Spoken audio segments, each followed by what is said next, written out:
इस सीरीज में हम हर अध्याय, हर श्लोक का अर्थ समझेंगे व्यवहारिक रूप में, जिसे आप रोजमर्रा के जीवन में अपना सकते हैं।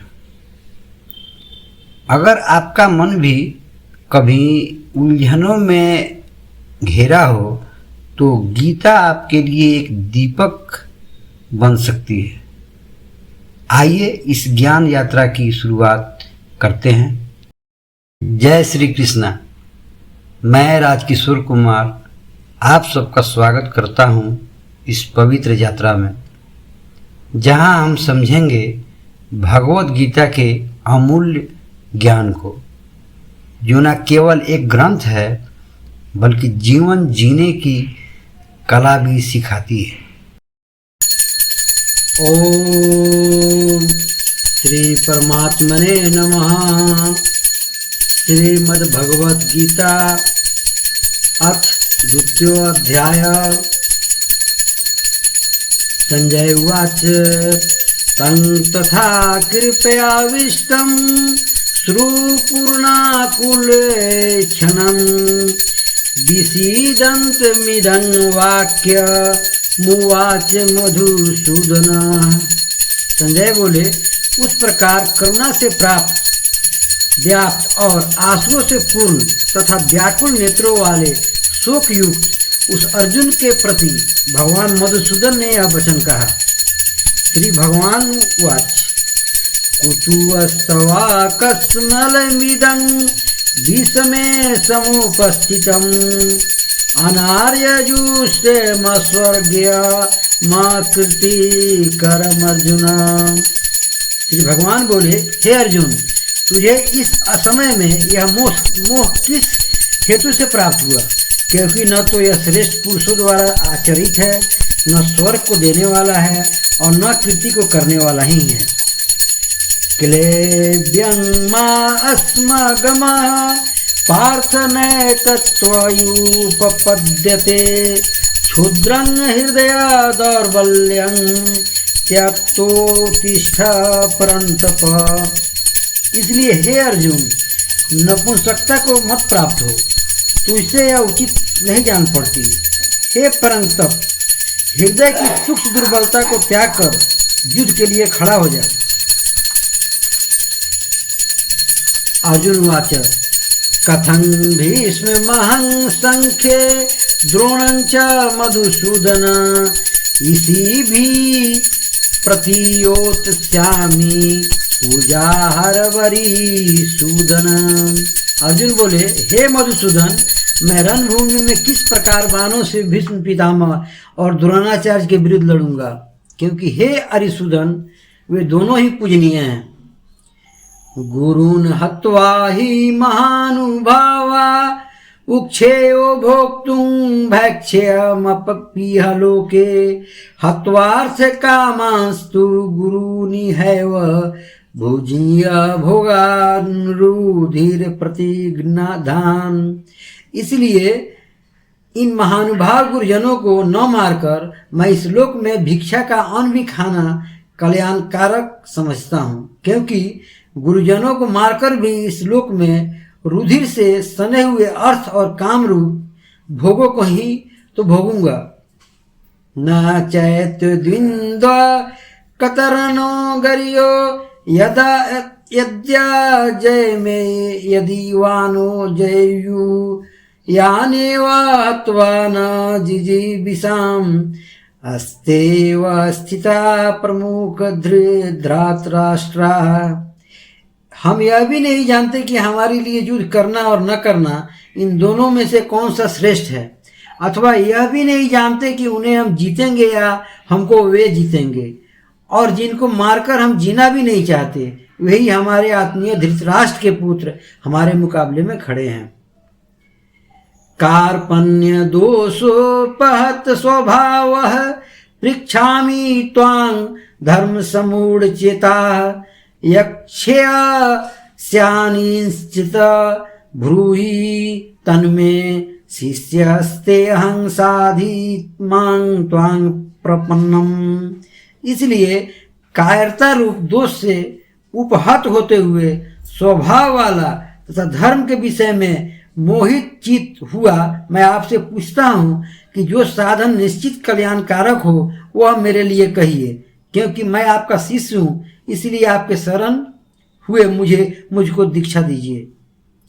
नहीं प्रपश्यामि ममापनुद्या छद्दक्षो कमोक्षो सन मिन्द्रियाणाम् अवाप्य भूमावस्य पत्नी मृदं राज्यं सुरानामपि चाधिपत्यम। क्योंकि भूमि में निष्कंटक धन धान्य संपन्न राज को और देवताओं के स्वामी ने को प्राप्त होकर भी मैं उस उपाय को नहीं देखता हूँ जो मेरी इंद्रियों के सुख वाले शोक को दूर कर सके। संजय उवाच एवं मुक्त्वा हृषीकेशं गुडाकेश परन्तप न योत्स्य इति गोविंद मुक्त्वा तूष्णीं बभूवः। संजय बोले, हे राजन, निद्रा को जीतने वाले अर्जुन अंतर्यामी श्री कृष्ण महाराज के प्रति इस प्रकार कहकर फिर श्री गोविंद भगवान से युद्ध नहीं करूंगा यह स्पष्ट कहकर चुप हो गए। तमुवाच हृषीकेश प्रसन्नीव भारत सैन्योरुभयो मर्धे विषीदन्मिदं वचः। हे भारतवंशी धृतराष्ट्र, अंतर्यामी श्री कृष्ण महाराज दोनों सेनाओं के बीच में शोक करते हुए उस अर्जुन को हंसते हुए से वचन बोले। श्री भगवान उवाच अशोच अस्तवं प्रज्ञावादाश्च भाससे गतासुंश्च नानु शोचन्ति पंडिता। श्री भगवान बोले, हे अर्जुन, तू न शोक करने योग्य मनुष्यों के लिए शोक करता है और पंडितों के से वचनों को कहता है, परंतु जिनके प्राण चले गए हैं उनके लिए और जिनके प्राण नहीं गए हैं उनके लिए भी पंडित जन शोक नहीं करते। न त्वेवाहं जातु नासं न त्वं मे जनाधिपा न चैव न भविष्याम सर्वे वयमतः परम। न तो ऐसा ही है कि मैं किसी काल में नहीं था, तू नहीं था, अथवा ये राजा लोग नहीं थे, और न ऐसा ही है कि इसमें आगे हम सब नहीं रहेंगे। देहिनो अस्मिन्यथा देहे कौमारं यौनं जरा तथा देहांतर प्राप्ति धीरस्तत्र न मुह्यति। जैसे जीवात्मा की इस देह में बालकपन, जवानी और वृद्धावस्था होती है, वैसे ही अन्य शरीर की प्राप्ति होती है। उस विषय में धीर पुरुष मोहित नहीं होता। मात्रा स्पर्शास्तु कौन्तेय शीतोष्ण सुख दुःखदा आगमा पायिनो अनित्यांग अस्तांग स्थितिक्षस्व भारत। हे कुंती पुत्र, सर्दी गर्मी सुख दुख को देने वाला इंद्रिय और विषयों के संयोग तो उत्पत्ति विनाशशील और अनित्य है, इसलिए हे भारत उनको तू सहन कर। यं हि न व्यथयत्यते पुरुषं पुरुषर्भ समो दुख सुखं धीरं सो अमृत्यवाय कल्पते। क्योंकि हे पुरुष श्रेष्ठ, दुख सुख को समान समझने वाला जिस धीर पुरुष को यह इंद्रिय और विषयों के संयोग व्याकुल नहीं करते वह मोक्ष के योग होता है। नास्तो विद्यते भावो ना भावो विद्यते सत उभयोरपि दृष्टो अंतस्तव नयो अस्तित्व दर्शी भी। असत वस्तु की तो सता नहीं है और सत का अभाव नहीं है।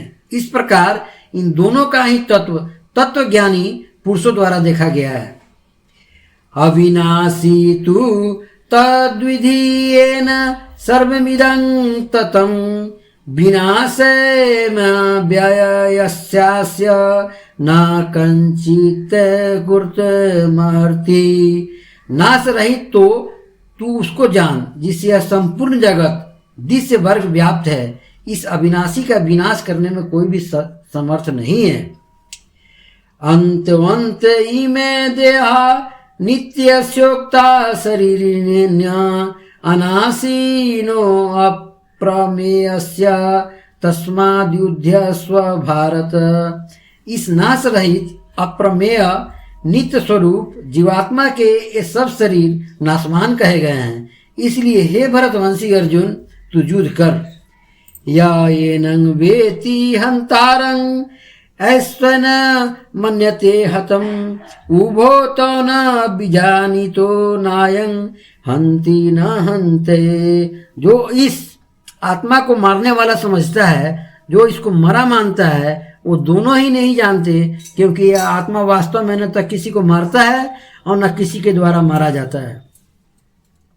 न जायते म्रियते वा कदाचि नायं भूत्वा भविता वा न भूय अजो नित्यं शाश्वतो अयं पुराणो न हन्यते हन्यमाने शरीरे। यह आत्मा किसी काल में भी न तो जन्मता है और न ही मरता है, तथा न यह उत्पन्न होकर फिर होने वाला ही है, क्योंकि यह जन्मा नित्य सनातन और पुरातन है। शरीर के मारे जाने पर भी यह नहीं मारा जाता। वेदा विनाशीनं नित्यं या एनं जम व्ययम् कथं स पुरुषं पार्थं कं घातयति हन्तिकम्। हे पृथा पुत्र अर्जुन, जो पुरुष इस आत्मा को नाश रहित नित्य अजन्मा और अव्यय जानता है, वह पुरुष कैसे किसको मरवाता है और कैसे किसको मारता है। वासांसि जीर्णानि यथा विहाय नवानि गृहाति नरो परानि तथा शरीरानि विहाय जीर्णा न्यनानि संजाति नवानि देहि। जैसे मनुष्य पुराने वस्त्रों को त्याग कर दूसरे नए वस्त्रों को ग्रहण करता है, वैसे ही जीवात्मा पुराने शरीरों को त्याग कर दूसरे नए शरीरों को प्राप्त होता है। नैनं छिदन्ति शस्त्राणि नैनं दहति पावक न चैनं क्लेद्य न त्यापो न शोषयति मारुत। इस आत्मा को शस्त्र नहीं काट सकते, इसको आग नहीं जला सकती, इसको जल नहीं गला सकता और वायु नहीं सुखा सकता।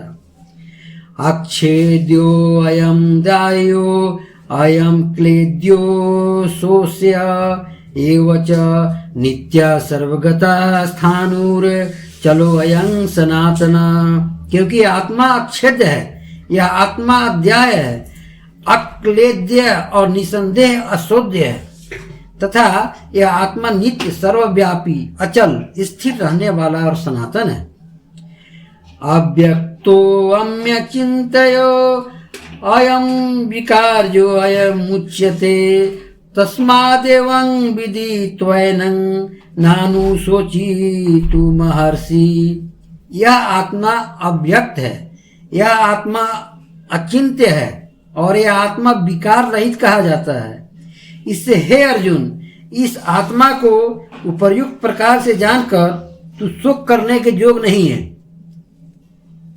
अर्थात तुझे शोक करना उचित नहीं है।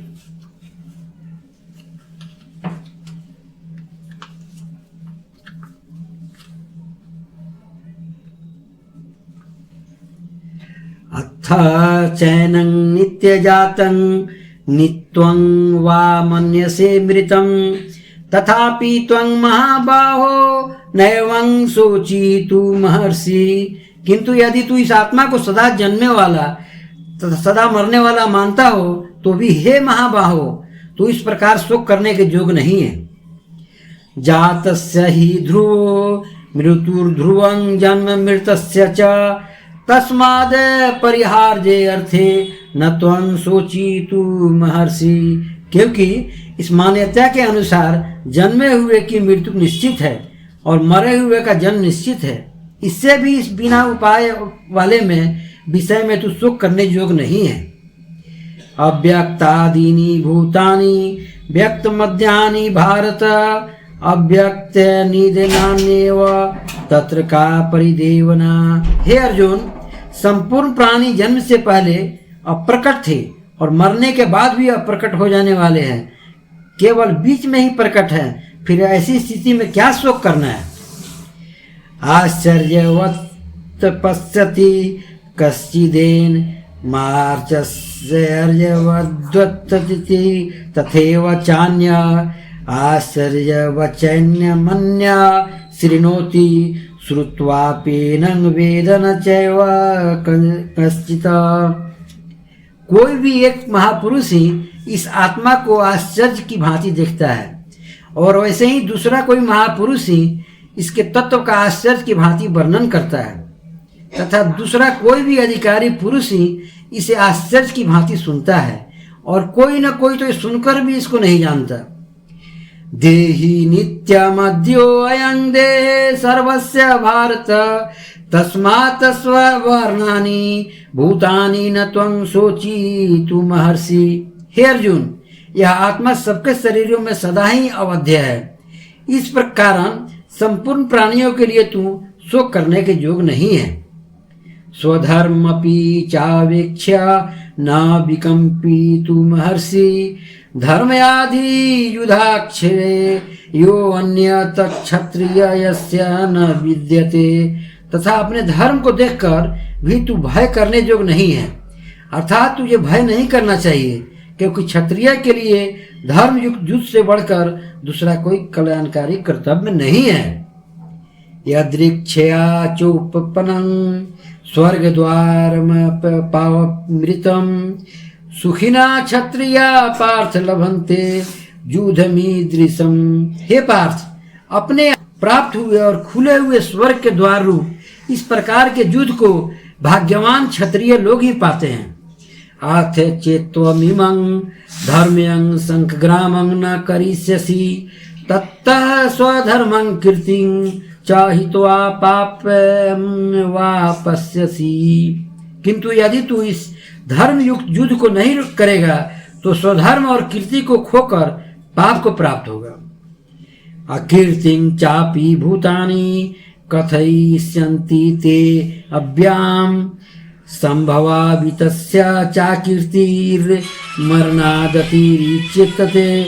तथा सब लोग तेरी बहुत काल तक रहने वाली अपकीर्ति का भी कथन करेंगे, और माननीय पुरुष के लिए आप कीर्ति मरने से भी बढ़कर है। भयाद्रनादुपरतं मनसेन्ते त्वां महारथा येषां च त्वमहु बहुमतो भूत्वा यस्यसि लाघवम्। और जिनकी दृष्टि में तू पहले बहुत सम्मानित होकर अब लघुता को प्राप्त होगा, वे महारथी लोग तुझे भय के कारण युद्ध से हटा हुआ मानेंगे।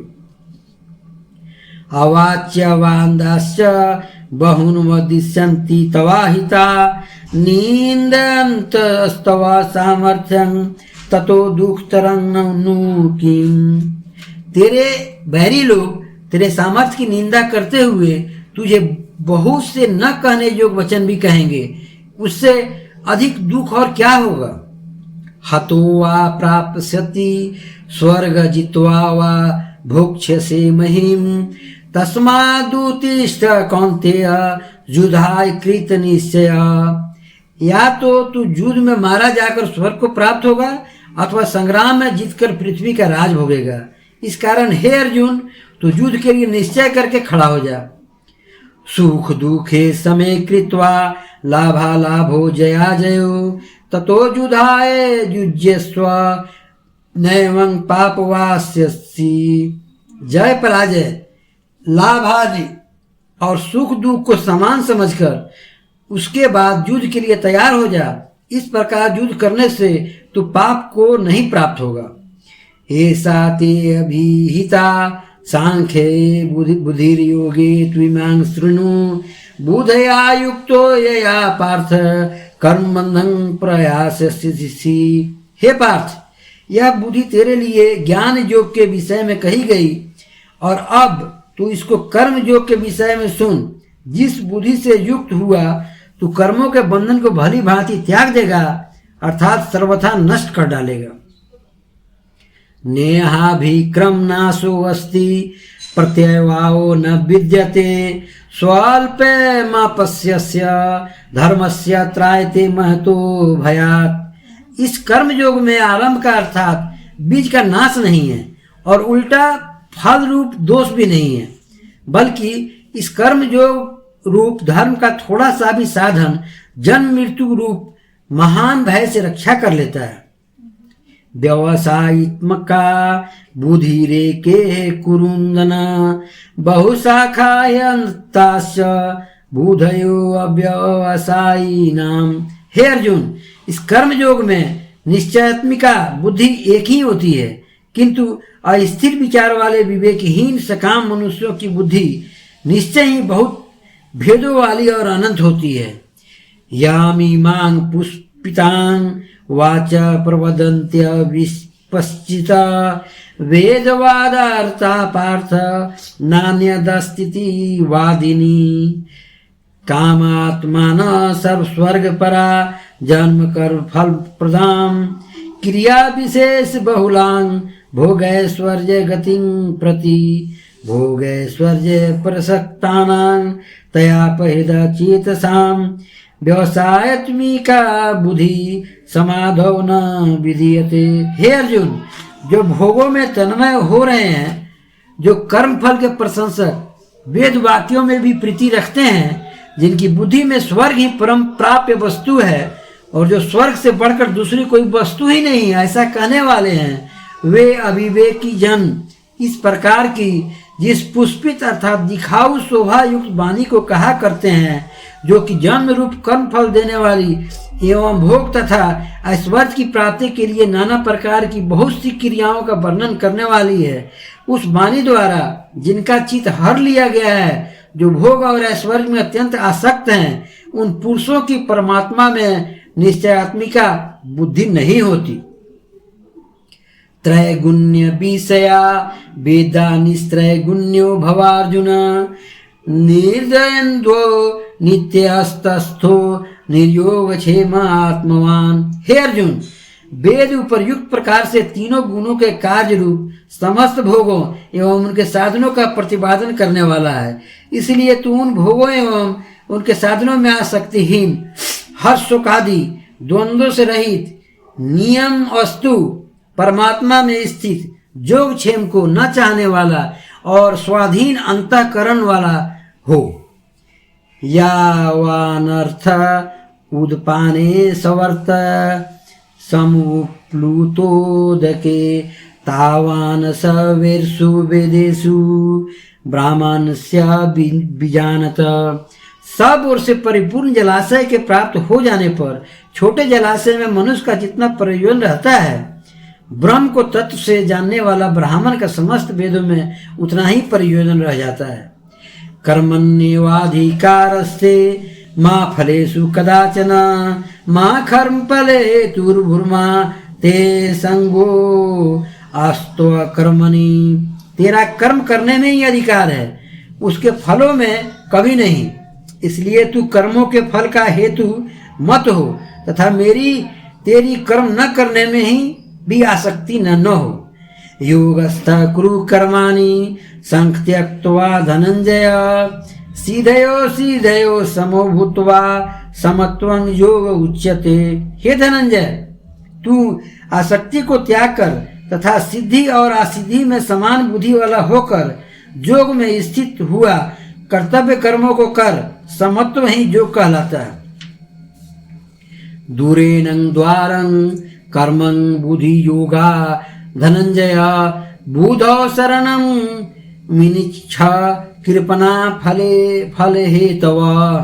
इस समस्त स्वरूप बुद्धि योग से सकाम कर्म अत्यंत ही निम्न श्रेणी का है, इसलिए हे धनंजय, तू सम बुद्धि में ही रक्षा का उपाय ढूंढ, अर्थात बुद्धि योग का ही आश्रय ग्रहण कर, क्योंकि फल के हेतु बनने वाले अत्यंत दीन हैं। बुद्धि युक्तो जहा तिह उभे सुकृत दुष्कृते तस्माद् योगाय जुज्यस्व योगः कर्मसु कौशलम। सम बुद्धि युक्त पुरुष पुण्य और पाप दोनों को इसी लोक में त्याग देता है, अर्थात उनसे मुक्त हो जाता है। इससे तू समत्व रूप योग में लग जा। यह समत्व रूप योग ही कर्म में कुशलता है, अर्थात कर्म बंधन से छूटने का उपाय है। कर्मजं बुद्धि युक्ता ही फलं त्यक्त्वा मनीषिणा जन्म बंधन विनिर्मुक्ता पदं गच्छन्त्य नामयम्। क्योंकि समबुद्धि से युक्त ज्ञानी जन कर्मों से उत्पन्न होने वाले फल को त्याग कर जन्म रूप बंधन से मुक्त हो निर्विकार परम पद को प्राप्त हो जाते हैं। यदा ते मोह कलिलं बुधिर्व्यतिरिष्यति तदा गन्तासि निर्वेदं श्रोतव्यस्य श्रुतस्य च। जिस काल में तेरी बुद्धि मोह रूप दलदल को भली भांति पार कर जाएगी, उस समय तू सुने हुए और सुनने में आने वाले इस लोक और परलोक संबंधी सभी भोगों से वैराग को प्राप्त हो जाएगा। श्रुति विप्रतिपन्ना ते यदा अस्थय सति निश्चला समाधावचला बुद्धि यस्तदा जोगमवापस्यसि। भांति भांति के वचनों को सुनने से विचलित हुई तेरी बुद्धि जब परमात्मा में अचल और स्थिर ठहर जाएगी, तब तू योग को प्राप्त हो जाएगा, अर्थात तेरा परमात्मा से नित्य संयोग हो जाएगा। अर्जुन वाच स्थित प्रगस्य का भाषा समाधिस्तस्य केशव स्थित गिद्धि किं प्रभासेत किमासीत ब्रजेत किम। अर्जुन बोले, हे केशव, समाधि में स्थित परमात्मा को प्राप्त हुए स्थिर बुद्धि पुरुष का क्या लक्षण है? यह स्थिर बुद्धि पुरुष कैसे बोलता है, कैसे बैठता है और कैसे चलता है? श्री भगवान उवाच प्रजाहाति यदा कामान् सर्वार्थपनार्थ मनोगतान् आत्मनेवात्मना तुष्ट स्थित प्रगस्त दोच्यते। श्री भगवान बोले, हे अर्जुन, जिस काल में यह पुरुष मन में स्थित संपूर्ण कामनाओं को भली भांति त्याग देता है और आत्मा से आत्मा में संतुष्ट रहता है, उस काल में वह स्थित प्रज्ञ कहा जाता है। दुखे स्वनि द्विगमना सुखेषु विगत स्पृहा वीतराग भय क्रोध स्थित धीर मुनि रुच्यते। दुखों की प्राप्ति होने पर जिसके मन में उद्योग नहीं होता, सुखों की प्राप्ति में जो सर्वथा निह अस्प्रिय है तथा जिसके राग भय और क्रोध नष्ट हो गए हैं, ऐसा मुनि स्थिर बुद्धि कहा जाता है। यह सर्वत्राणि भी अस्नेह अस्तत प्राप्य शुभाशुभम नाभि नदंती न देष्टि तस्य प्रज्ञा प्रतिष्ठिता। जो पुरुष सर्वत्र स्नेह रहित हुआ उस शुभ या अशुभ वस्तु को प्राप्त होकर न प्रसन्न होता है और न द्वेष करता है, उसकी बुद्धि स्थिर है। यदांग संहर्ते चायं कुर्मो अंगानि व सर्वस इंद्रियाणि इंद्रियार्थेभ्य अस्तस्य प्रज्ञा प्रतिष्ठिता। और कछुआ सब ओर से अपने अंगों को जैसे जैसे समेट लेता है, वैसे ही जब यह पुरुष इंद्रियों के विषयों से इंद्रियों को सब प्रकार से हटा लेता है, तब उसकी बुद्धि स्थिर है, ऐसा समझना चाहिए।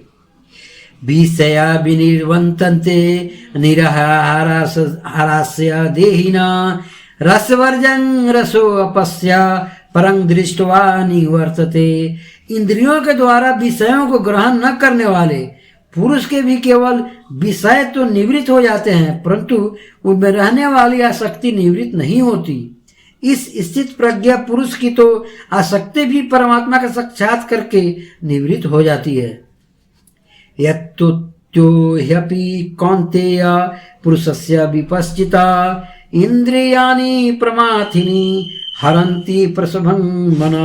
हे अर्जुन, आसक्ति का नाश न होने के कारण ये प्रमथन स्वभाव वाली इंद्रियां यत्न करते हुए बुद्धिमान पुरुष के मन को भी बलात् कर देती है। तानि सर्वाणि संयम्य युक्तं आसीत् मत्परा वसे हि यस्येन्द्रियाणि तस्य प्रज्ञा प्रतिष्ठिता। इसलिए साधक को चाहिए कि वह उन संपूर्ण इंद्रियों को वश में करके समाहित चित्त हुआ मेरे परायण होकर ध्यान में बैठे, क्योंकि मैं जिस पुरुष की इंद्रियां वश में होती है उसी की बुद्धि स्थिर हो जाती है। ध्यायतो विषयान् पुषं संकस्तेषु पजायते संकात संजयते काम कामात् क्रोधो अपि भिजायते। विषयों का चिंतन करने वाले पुरुष की उन विषयों में आसक्ति हो जाती है। आसक्ति से उन विषयों की कामना उत्पन्न होती है और कामना में विघ्न पड़ने से क्रोध उत्पन्न होता है। क्रोधाद भवति समोह, समोहात स्मृति विभ्रम, अस्मृति भ्रांसाद बुद्धिनाशो, बुद्धिनाशात प्रणश्यति। क्रोध से अत्यंत मूढ़ भाव उत्पन्न हो जाता है। मूढ़ भाव से स्मृति में भ्रम हो जाता है। स्मृति में भ्रम हो जाने से बुद्धि अर्थात ज्ञान शक्ति का नाश हो जाता है और बुद्धि का नाश हो जाने से यह पुरुष अपनी स्थिति से गिर जाता है। राग द्वेष वियुक्तस्तु विषयान इंद्रियश्चरण आत्मवैश्य विधिरे आत्म्या प्रसाद मधि गच्छति। परंतु अपने अधीन किए हुए अंतःकरण वाला साधक अपने वश में की हुई राग द्वेष से रहित इंद्रियों द्वारा विषयों में विचरण करता हुआ अंतःकरण की प्रसन्नता को प्राप्त होता है। प्रसादे सर्व दुखानां हानिरस्योपजायते प्रसन्न चेतसो हयासु बुद्धि पर्यतिष्ठते। अंतःकरण की प्रसन्नता होने पर इसके संपूर्ण दुखों का अभाव हो जाता है और उस प्रसन्नचित वाले कर्मयोगी की बुद्धि शीघ्र ही सब ओर से हटकर एक परमात्मा में ही भली भांति स्थिर हो जाती है। नास्ति बुद्धिर्युक्तस्य न चायुक्तस्य भावना न चाभावयत शांतिर्शान्तस्य कुतः सुखम। न जीते हुए मन और न इंद्रियों वाले पुरुष में निश्चयात्मिका बुद्धि नहीं होती और उस अयुक्त मनुष्य के अंतःकरण में भावना भी नहीं होती तथा भावनाहीन मनुष्य को शांति नहीं मिलती और शांति रहित मनुष्य को सुख कैसे मिल सकता है। इंद्रियाणां हि चरतां यन मनो अनुविधीयते तदस्याहर्ति प्रज्ञां वायुर्ना वमीवांभसी। क्योंकि जैसे जल में चलने वाले नाव को वायु हर लेती है वैसे ही विषयों में विचलित हुए इंद्रियों में से मन जिस इंद्रियों के साथ रहता है वो एक ही इंद्रिय इस आयुक्त पुरुष की बुद्धि को हर लेती है। तस्मादस्य महाबाहो निगृहीतानि सर्वसा इंद्रियाणि इंद्रियार्थे भ्यस्तस्य प्रज्ञा प्रतिष्ठिता। इसलिए हे महाबाहो, जिस पुरुष की इंद्रियां इंद्रियों के विषयों से सब प्रकार निग्रह की गई है उसी की बुद्धि स्थिर है। या निशा सर्वभूतानां तस्या जागृति संयमी यस्या जागृति भूतानि सा निशा पश्यतो मुने।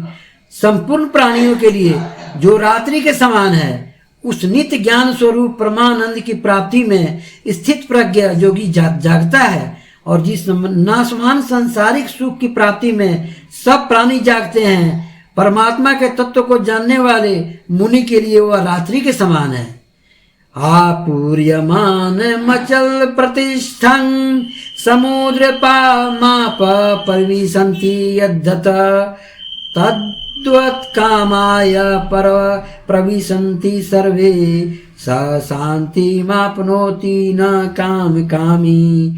जैसा नाना नदियों के जल सब ओर से परिपूर्ण अचल प्रतिष्ठा वाले समुद्र में उसको विचलित न करते हुए भी समा जाते हैं वैसे ही सब भोग जिस स्थित प्रज्ञा पुरुष में किसी प्रकार का विकार उत्पन्न किए बिना ही समा जाते हैं वही पुरुष परम शांति को प्राप्त होता है, भोगों को चाहने वाला नहीं।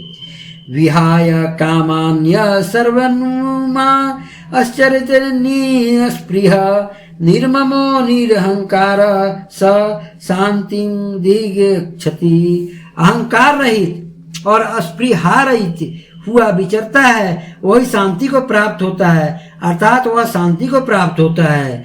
ऐसा ब्राह्मणी स्थिति पार्थनेन प्राप्य विमुह्यति स्थित्वा स्यामन्ते काले अपि ब्रह्म निवारण मृक्षति। हे अर्जुन, यह ब्रह्म को प्राप्त हुए पुरुष की स्थिति है। इसको प्राप्त होकर योगी कभी मोहित नहीं होता और अंत काल में भी इस ब्राह्मणी स्थिति में स्थित होकर ब्रह्मानंद को प्राप्त हो जाता है। ओम तत्सिद्धि श्रीमद्भगवत गीता सुपनिषद अस्तु ब्रह्म विद्यांग योग शास्त्रे श्री कृष्णार्जुन संवादे सांख्य योगे नाम द्वितीयो अध्याय।